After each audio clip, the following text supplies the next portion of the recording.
This video is powered by the pros at Pascal Air Plumbing and Electric. Arkansas owned, Arkansas operated.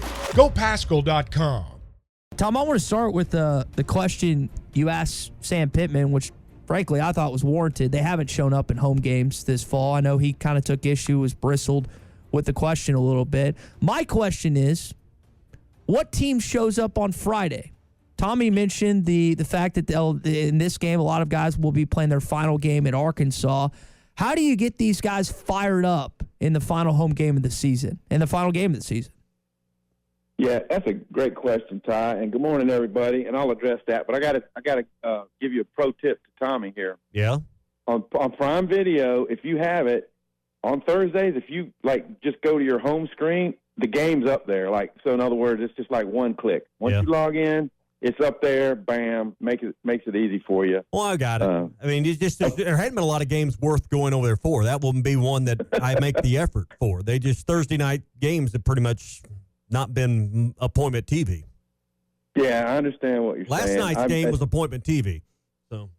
Oh, that was so good. I stayed around to the final drop, man, and I mean that literally. Yeah. But doggone it. But I did ask Sam that, and we talked about it later. He's like, man, I've just got so much on my plate. Don't worry about it. So I don't. I've got thick skin, and he needs to have thick skin too. But he's getting a whole lot more criticism than I'm getting, and I think the frustration with Razorback fans is they're not sure what kind of team they're going to get. If they get the team that went down to Baton Rouge and competed their butts off, or went to Tuscaloosa and had a chance, late in the game to go drive and take the lead on Alabama, I think they'll be quite happy if that's the team that shows up, because that team has every right to think they can beat Missouri. If the team that was moribund and lackluster against, Mississippi State and scored 3 points based on a turnover and then turned around and did not show up against Auburn, then then the crowd will clear out and people will boo and stuff. So Sam Pittman and his staff have to find a way to get them to a level of confidence that they can go out and execute things and have a chance against Missouri. And if he wants to start winning fans back over, that's what they need to do on Friday. Tom, one of the guys they could utilize is Isaiah Augustave, who went for over 100 yards against FIU. Now, I get that team had been giving up like 200 yards rush game this season, but what did you think about the true freshman? You think they're willing to trust him in all areas this upcoming Friday? Well, certainly in the areas of carrying the ball, they are. Pass pro, we'll have to see. But it's just amazing that all season long, we just haven't seen a lot of tackle breaking. And think of the number of runs Augustave had last week where someone was in range of him within a yard of the ball or even in the backfield, and he got positive yardage, including, some first down runs when guys are hitting him. And, he ran through tackles. Mm-hmm. And we haven't seen a lot of that from the Arkansas tailbacks. And, we thought that was going to be a really big strength, and certainly they have guys capable of that, but to see that was like a wow moment, and I think it probably is inspiring for the other two healthy ones who were remaining, Dominic Johnson, who got a really good shot the other day, and AJ Green. So we know now they have a little more manageable rotation, and I'm not saying Augustave should have supplanted Rocket Sanders early in the year or got more playing time than Dubinion or AJ Green, but given a chance, he ran with some authority and, with some belief, and it was neat to see. Tom Murphy with us on the McClarty Daniel hotline. Coach talked about the NIL and said he felt better about it. Something's happening. Something's going on. Do you have the skinny on this? Sounds like they found him maybe a new pot of money to dip into.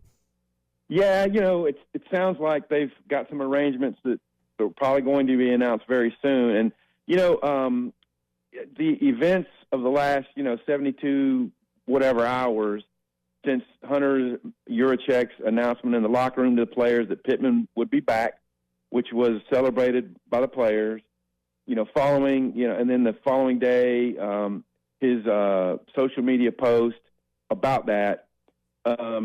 it seems to me that the timing of it is they're trying to make it play into something, which is, hey, current players, hey, prospects, we're going to have NIL money, getting ahead of the curve, so to speak. And I think it was all, done in a way, hey, we're bringing Sam Pittman back. We're going to have more money. We're a viable option here. And so, there's purpose behind it. And I think it was pretty strategic by Arkansas to do it. Yeah. And really, and we were talking about this yesterday on the morning show. Has Sam been on equal footing with other SEC head coaches? Does this program right now have the same fair chance to compete because of NIL that the other programs you're judged and measured against do? I don't know what, because it's not public, it's not out there. It's not like the roster you can evaluate or a box score stats. But, I would imagine Hunter Yurachek does have a feel for what, say, Ole Miss or Mississippi State or Missouri. Those are the big three I think you're judged against in a lot of cases. Mm-hmm. What are they operating with? If you're at half, how can you expect Sam Pittman to be where you want him to be when he's operating with half the resources? Well, that's a great point. And I think the perception was that Arkansas is behind a lot of their peers. I don't know the exact number, but, if we look at things traditionally, they're somewhere around the, 9th, 10th place in a lot of, stadium size, revenue, all that kind of stuff in the conference. And then you got two teams coming in Texas and Oklahoma that push them further down. So I do believe there was a perception of that. And think about things you read in the last, year or so. Missouri passed a state law that gives them a big advantage on in-state kids, which is a huge recruiting inducement. And then you have, Missouri State. There's been a lot of announcement about a lot of, giving to their NIL fund. Mississippi has made no secret of, the Grove or whatever their fund is called, and Lane Kiffin voicing, him saying all these other teams have more money. I mean, so it's out there. We don't know the exact figures, but Arkansas was clever, I think, to say, hey, we're going to have more money to compete, and you need that. A lot of times a prospect will come in and they'll find out what they might be offered at some other school, and so they sometimes these turn into bidding wars, and they have to be able to be competitive. Tom Murphy with us here on the McCarty-Daniel Hotline, Whole Hog Sports, Arkansas Democrat-Gazette. Not only competitive with the incoming high school players, the transfer portal players, but the guys currently on campus. How do you think this new news could maybe affect KJ's decision, Tom, with the team next season? Yeah, that's a great question, and I think it's one of the most, it's one of the decisions you want to know the earliest when this period hits. Like the portal opens on December 5th, and so after the Missouri game, they're going to have a good week to assess who's coming back and all that, and start to think of where NIL money might go and whatever. But I'll tell you guys, Tommy and I warned about this from the very beginning when NIL came into being. Mm-hmm. We it's been under the table stuff and all that behind the scenes. You don't know, but this is going to be the wild, wild west, and it's everything that Tommy and I talked about from the very beginning. Virtually unregulated. How would the NCAA come in and find offenses? I mean, now we're talking about NIL money was never supposed to be like an inducement. Like, we will give you this much money if you show up. It was supposed to be the players work with some collective and they work out arrangements. It doesn't feel like that's the way it is.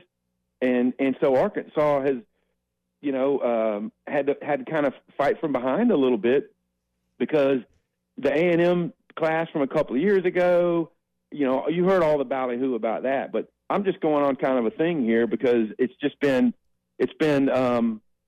something that you can't measure and regulate, and it's what we thought it would be. It's been bad for a program like Arkansas. Tom, I'm not sure they want it regulated. I'm not sure that the real powers that be in college football and the teams are at the top of the food chain, they don't want to regulate it, because this widens the gap in their advantage that they already had based on geography and recruiting grounds and resources.